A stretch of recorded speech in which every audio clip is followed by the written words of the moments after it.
तो इन सब प्रसंगों में, चाहे नौकरी हो, चाहे खेत हो, चाहे और बहुत सारे हम निर्णय लेते हैं अपने जीवन में, उन निर्णयों में भी जिसमें कि हमारे कर्म की स्वतंत्रता प्रतीत होती है, ये निर्णय तो मैंने ही सोच-विचार के लिया है।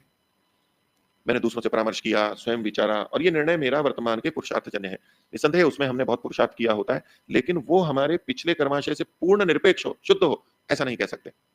क्योंकि जो स्थिति हमारे को बुद्धि आदि की प्राप्त है, हम उसके अनुसार कई बार अच्छी सम्मतियाँ, सुझाव मिलने के बाद भी हम उसको स्वीकार नहीं कर पाते।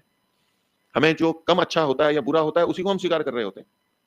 बाद में समझ में आता है कि ये बात ठीक थी, मेरे को वो स्वीकार करना चाहिए। तो क्यों मस्तिष्क उस तरह नहीं सोच पा रहा है? क्यों हम सही निर्णय नहीं कर पा रहे हैं? क्यों हम विवेक नहीं रख पा रहे हैं?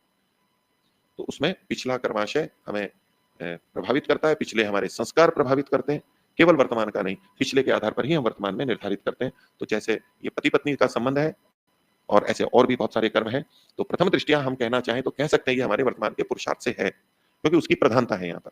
लेकिन उसका ये तात्पर्य कभी नहीं समझना चाहिए कि पिछले से ये प्रभावित नहीं है, बिल्कुल भी नहीं है। उसका भी संबंध यहाँ पर जुड़ा हुआ रहता है।